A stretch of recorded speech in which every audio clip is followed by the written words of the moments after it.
సోదరీ సోదరులారా, ఈ రోజున మనం ఇర్మియా గ్రంథం 50వ అధ్యాయం వినబోతున్నాము. బబులోనును గూర్చి, కల్దీయుల దేశమును గూర్చి ప్రవక్త అయిన ఇర్మియా ద్వారా యెహోవా సెలవిచ్చిన వాక్కు. జనములలో ప్రకటించండి, సమాచారము తెలియచేయండి.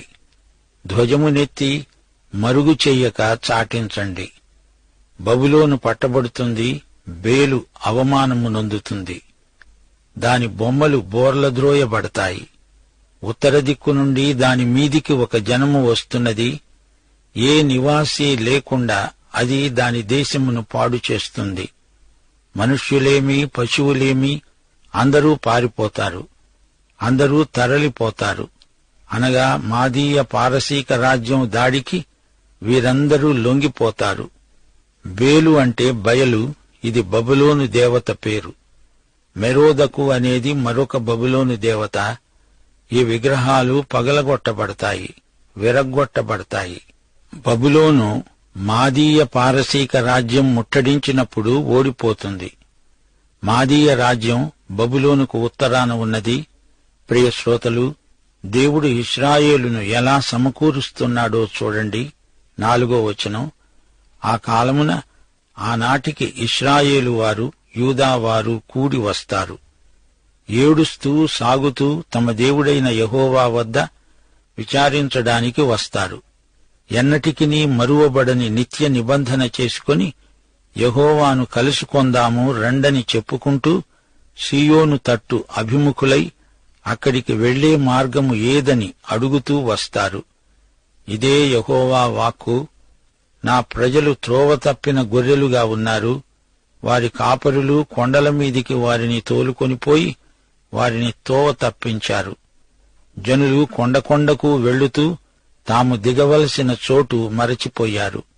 కనుగొనిన వారందరూ వారిని భక్షిస్తూ వచ్చారు. వారి శత్రువులు చెబుతారు, మేము అపరాధులము కాము. వీరు న్యాయమునకు నివాసమును తమ పితరులకు నిరీక్షణాధారము అయిన యెహోవా మీద తిరుగుబాటు చేసినందున ఇది వారికి సంభవించింది. ప్రియ శ్రోతలు, వింటున్నారా? బబులోనును మాదీయ పారసీక రాజ్యం జయించింది. ఇశ్రాయేలు, యూదా ప్రజలు బబులోను చెర నుండి విడుదలై తిరిగి స్వదేశానికి వస్తారు. అక్కడే ఒక జాతిగా బలపడతారు. ఉత్తర దక్షిణ రాజ్యాలు కలిసి వస్తాయి. ఇశ్రాయేలు, యూదా వారు కూడి వస్తారు. త్రోవ తప్పిన గొర్రెలు తిరిగి వస్తాయి. 8వ వచనం నుండి దేవుడు హెచ్చరిస్తూ బబులోను నుండి వెళ్లిపోవలసిందిగా ఆజ్ఞాపిస్తున్నాడు. బబులోను నుండి పారిపోండి, కల్దీయుల దేశములో నుండి బయలు వెళ్ళండి. మందలకు ముందు మేకపోతులు నడుచున్నట్లు ముందర నడవండి. ఉత్తర దేశము నుండి మహాజనముల సమూహమును నేను రేపుతున్నాను. బబులోనుకు విరోధముగా దానిని రప్పిస్తున్నాను. ఆ జనులు దాని మీదికి యుద్ధ పంక్తులు తీరుస్తున్నారు. వారి మధ్య నుండి ఆమె పట్టబడుతుంది. ప్రజ్ఞగల బలాఢ్యులు దోపుడు సొమ్ము పట్టుకొనక మరలని రీతిగా వారి బాణములు అమోఘములై తిరిగి రావు.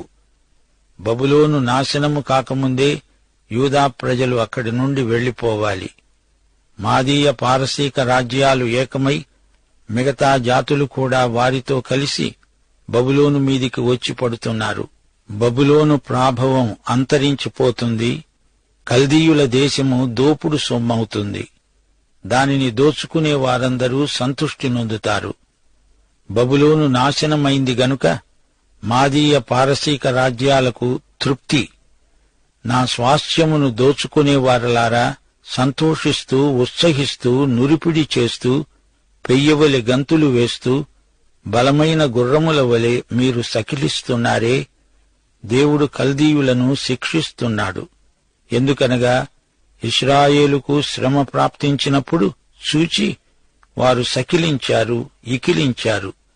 గుర్రాల్లాగా బలిశారు, పెయ్యల్లాగా తెగమేసి గంతులేస్తున్నారు. 12వ వచనం. మీ తల్లి బహుగా సిగ్గుపడుతుంది, తెల్లబోతుంది. ఇదిగో, అది జనములన్నిటిలో అతి నీచ జనమవుతుంది. అది ఎడారి, ఎండిన భూమి, అడవి అవుతుంది. బబులోను సమూల నాశనమవుతుంది.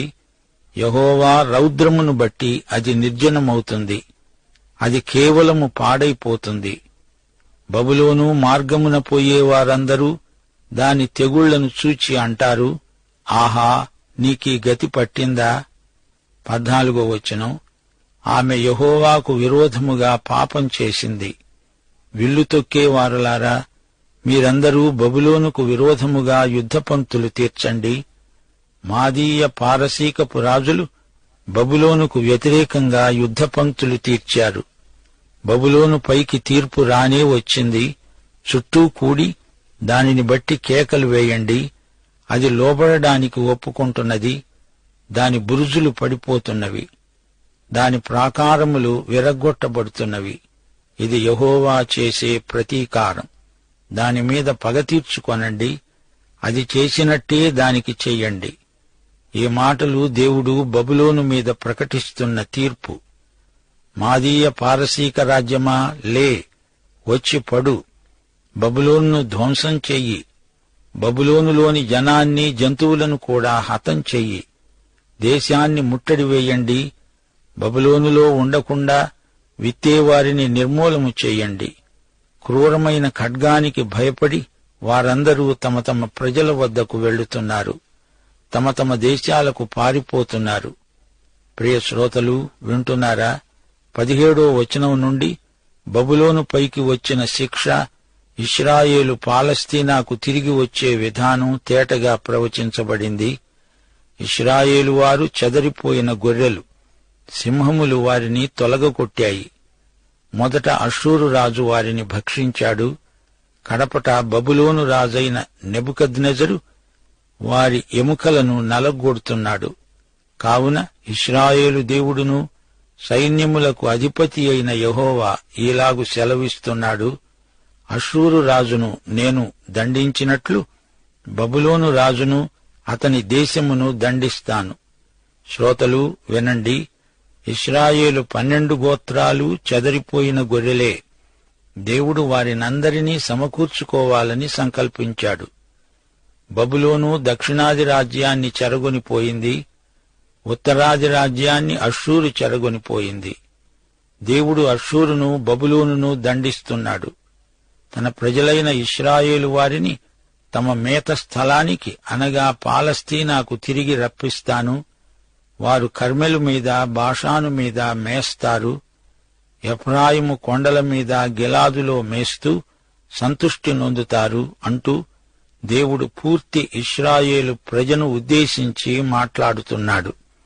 ఆ కాలమున, ఆనాటికి, అనగా పూర్తి ఇశ్రాయేలు కలిసి వచ్చినప్పుడు ఇశ్రాయేలు దోషమును వెదకినా అది కనపడదు. యూదా పాపములు వెదకినను అవి దొరకవు. శేషింపచేసిన వారిని నేను క్షమిస్తాను. ఇదే యెహోవా వాక్కు. శ్రోతలు వింటున్నారా? 21వ వచనం నుండి దేవుడు బబులోను మీది తీర్పును పునరుద్ఘాటిస్తున్నాడు. దండెత్తి మెరాతయీయుల దేశము మీదికి పో, పెకోదీయుల దేశము మీదికి పో, వారిని హతం చెయ్యి, వారు శాపగ్రస్తులని ప్రకటించు. నేను నీకిచ్చిన ఆజ్ఞ అంతటిని బట్టి చెయ్యి. శ్రోతలు గ్రహించండి, బబులోనుకు 3 సాంకేతికమైన బిరుదులున్నాయి. మెరాతయీము, ఈ మాటకు అర్థం 2 తిరుగుబాట్లు. 2 పెకోదు, అనగా సందర్శించిన దేశం. దేవుడు బబులోనును తీర్పుతో సందర్శించబోతున్నాడు. 3 షేషకు, అనగా జగత్ప్రసిద్ధమైన పట్టణం. యిర్మీయా 51వ అధ్యాయం 41వ వచనంలో ఈ పేరున్నది. 22వ వచనం, ఆలకించండి, దేశంలో యుద్ధధ్వని వినపడుతున్నది, అధిక నాశన ధ్వని వినపడుతున్నది. సర్వభూమిని కొడుతున్న సమ్మెట తెగి బొత్తిగా విరగ్గొట్టబడింది. అన్యజనులలో బబులోను బొత్తిగా పాడైపోయింది. శ్రోతలు గ్రహించండి, బబులోను రాజు నెబుకద్నెజరు సమ్మెట లాంటివాడు. అనేక రాజ్యాలను కొట్టాడు. అయితే ఈ సమ్మెట తెగిపోయింది, విరిగిపోయింది. ఇది ప్రవచనం. బబులోను నిన్ను పట్టుకోడానికి బోను పెట్టాను, తెలియకుండానే అనగా నీవు ఏమరుపాటున ఉన్నప్పుడే పట్టబడి ఉన్నావు. యెహోవాతో నీవు యుద్ధము చేయ పూనుకున్నావు. నీవు చిక్కుబడ్డావు, పట్టబడ్డావు. కల్దీయుల దేశములో యెహోవాకు పని ఉన్నది. యెహోవా తన ఆయుధశాలను తెరిచి కోపము తీర్చే తన ఆయుధాలను వెలపలికి తెస్తున్నాడు. నలుదిక్కుల నుండి వచ్చి దానిమీద పడండి. దాని ధాన్యపు కొట్లను విప్పండి. కసువు కుప్పలు వేసినట్లు దానిని కుప్పలు వేయండి. శేషమేమీ లేకుండా నాశనం చెయ్యండి. దాని ఎడ్లన్నిటినీ వధించండి, అవి వధకు పోవాలి. అయ్యో, వారికి శ్రమ! వారి దినము ఆసన్నమైంది, వారి దండన కాలము వచ్చింది. 28వ వచనం. ఆలకించండి, పారిపోయి బబులోను దేశములో నుండి తప్పించుకొని వస్తున్న వారి శబ్దము వినపడుతున్నది. మన దేవుడైన యెహోవా చేసే ప్రతీకార సమాచారమును, తన ఆలయము విషయమై ఆయన చేసే ప్రతీకార సమాచారమును సీయోనులో ప్రకటించండి. అనగా యూదులలో మిగిలిన వారు సజీవులై సీయోనులో ప్రతీకార సమాచారాన్ని ప్రకటిస్తారు. బబులోను కూలిపోయింది అని ఎలుగెత్తి చెప్తారు. బబులోనుకు రండని విలుకాండ్రను పిలవండి. విల్లు తొక్కేవారలారా, మీరందరూ దాని చుట్టూ దిగండి. అది యెహోవా మీద గర్వపడినది, ఇశ్రాయేలు పరిశుద్ధుని మీద గర్వపడినది. దానిలో ఒక్కడూ తప్పించుకొనకూడదు. దాని క్రియలను బట్టి దానికి ప్రతీకారం చెయ్యండి. అది చేసిన పని అంతటిని బట్టి దానికి ప్రతీకారం చెయ్యండి. శ్రోతలు వింటున్నారా? బబులోను ఏమి విత్తిందో అదే పంట కోస్తుంది. బబులోను యెరూషలేమును యూదాను నాశనం చేసింది. ఇప్పుడు తానే సర్వనాశనమైపోతుంది. ఆ దినమున దాని యువకులు దాని వీధులలో కూలుతారు. దాని యోధులందరూ తుడిచివేయబడతారు. ఇదే యెహోవా వాక్కు. గర్విష్ఠుడా, నేను నీకు విరోధిని. నీ దినము వస్తున్నది, నిన్ను శిక్షించే కాలము వస్తున్నది. గర్విష్ఠుడు తొట్టిల్లి కూలుతాడు, అతణ్ణి లేవనెత్తేవాడు ఎవడూ ఉండడు. నేను అతని పురములలో అగ్ని రాజబెడతాను, అది అతని చుట్టుపట్టులన్నిటినీ కాల్చివేస్తుంది. చూచారా, బబులోను వైభవమంతా గతించింది. బబులోను నాశనం ప్రవచించబడింది. అందలి యువకులు, దేశమందలి మహానగరాలు సర్వనాశనానికి గురి కావడం ఈ ప్రవచనంలోని విశేషం. ఇప్పుడు 33వ వచనం నుండి, ఇశ్రాయేలు, యూదా బబులోను చేతిలో ఎంత శ్రమపడింది చెప్పబడింది. యెహోవా ఇలాగు సెలవిస్తున్నాడు, ఒకడునూ తప్పకుండా ఇశ్రాయేలు వారు, యూదా వారు బాధించబడ్డారు. వారిని చెరపట్టిన వారందరూ వారిని గట్టిగా పట్టుకుంటున్నారు. వారిని పోనివ్వడానికి సమ్మతించరు. బబులోను రాజ్యం అష్షూరును జయించింది. ఆ తరువాత మాదీయ పారసీక రాజ్యం బబులోనును జయించింది. అప్పుడు కోరెషు అనే పారసీక రాజు యూదులు తమ దేశానికి వెళ్లిపోవచ్చునని ఆజ్ఞ జారీ చేశాడు. 34వ వచనం. వారి విమోచకుడు బలవంతుడు, సైన్యములకు అధిపతి అయిన యెహోవా అని ఆయనకు పేరు. భూమికి విశ్రాంతి కలుగజేయడానికి, బబులోను నివాసులను కలవరపరచడానికి ఆయన బహుగా వాదించి వారి వ్యాజ్యమును కడముట్టిస్తాడు. 35వ వచనం నుండి, దేవుని తీర్పు అతి త్వరలో రాబోతున్నదని ప్రవచనం పలకబడింది. యెహోవా మాట ఇదే, కల్దీయులు, బబులోను నివాసులు, దాని అధిపతులు, జ్ఞానులు కత్తిపాలవుతారు. శ్రోతలు గమనించండి, మాదీయ పారసీక రాజుల ఖడ్గము పదునైనది. అది కల్దీయులను హతమారుస్తుంది. బబులోను నివాసులు హతమవుతారు. అంతా నాశనమే. ప్రగల్భాలు పలికేవారు ఖడ్గవశులై పిచ్చివాండ్లవుతారు. బలాఢ్యులు నిర్మూలమయ్యే వరకు ఖడ్గము వారి మీద ఉంటుంది.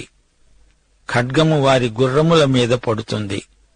ఖడ్గము వారి మీదికి దిగటం చేత దానిలోనున్న పరదేశులు స్త్రీల వంటి వారవుతారు. ఖడ్గము దాని నిధుల మీద పడగా అవి దోచుకొనబడతాయి. నీళ్లకు ఎద్దడి తగులుతుంది, అవి ఇంకిపోతాయి. అది చెక్కబడిన విగ్రహములు గల దేశం. జనులు భీకర ప్రతిమలను బట్టి పిచ్చి చేష్టలు చేస్తారు. 39వ వచనం నుండి రాబోయే తీర్పు ఎంత తీవ్రమైనదో ప్రకటించబడింది. అందుచేత అడవి పిల్లలు, నక్కలు అక్కడ నివసిస్తాయి. నిప్పుకోళ్లు దానిలో నివాసము చేస్తాయి. ఇక మీదట అది ఎన్నడూనూ నివాస స్థలము కాదు.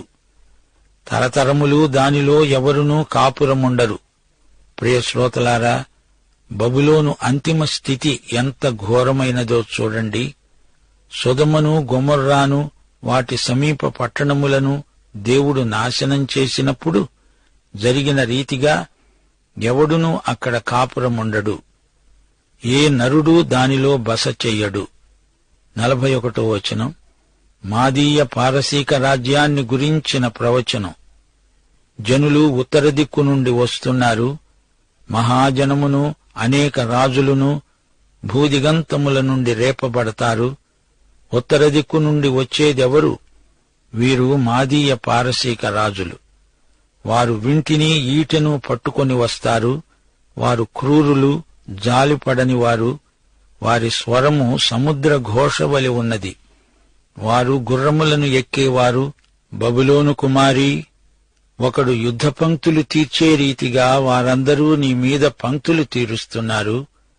బబులోను రాజు వారి సమాచారము విని దుర్బలుడయ్యాడు. అతనికి బాధ కలిగింది. ప్రసవ స్త్రీ వేదన వంటి వేదన అతనికి సంభవించింది. 44వ వచనం చిరకాల నివాసమును కట్టుకోవాలని శత్రువులు యొర్దాను ప్రవాహములో నుండి సింహము వలె వస్తున్నారు. కోరెషు సింహములాగా వస్తున్నాడు.